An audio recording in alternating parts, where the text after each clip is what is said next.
Shalom. In recent days and weeks, Hamas and the other terrorist organizations in Gaza have made normal life impossible for over 1 million Israelis. No government would tolerate a situation where nearly a fifth of its people live under a constant barrage of rockets and missile fire.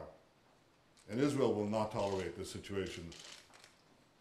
This is why my government has instructed the Israeli Defense Forces to conduct surgical strikes against the terrorist infrastructure in Gaza. And this is why Israel will continue to take whatever action is necessary to defend our people. I want to remind you that 7 years ago, Israel withdrew from every square inch of Gaza. Now, Hamas that took over the areas we vacated, what did it do? Rather than build a better future for the residents of Gaza, the Hamas leadership, backed by Iran, turned Gaza into a terrorist stronghold. They fired thousands of rockets at our cities, at our towns, at our civilians, at our children. They've smuggled thousands of rockets and missiles into Gaza.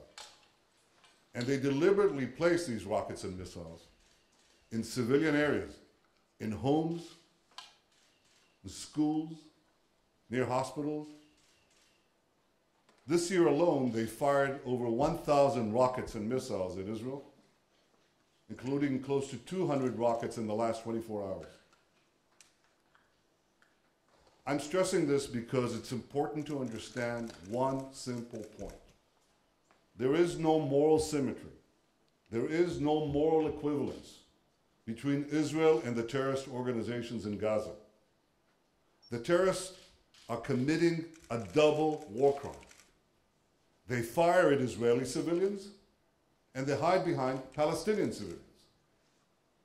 And by contrast, Israel takes every measure to avoid civilian casualties. I saw today a picture of a bleeding Israeli baby. This picture says it all. Hamas deliberately targets our children, and they deliberately place their rockets next to their children. Now, despite this reality, and it's a very difficult reality, Israel will continue to do everything in its power to avoid civilian casualties. I have to say that from my talks with world leaders, I have the clear understanding that they have a clear understanding of this. Yesterday I spoke to President Obama and I briefed him on Israel's operations. I want to express my appreciation once again to President Obama for his unequivocal, clear-sighted support for Israel's right to defend itself.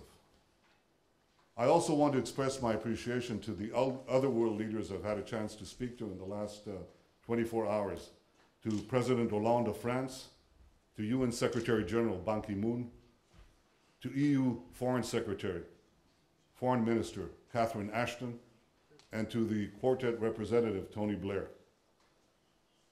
I want to thank them for their understanding of Israel's need to defend itself and Israel's right to defend itself.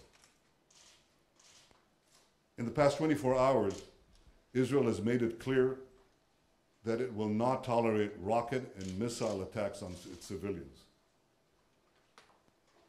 I hope that Hamas and the other terror organizations in Gaza got the message.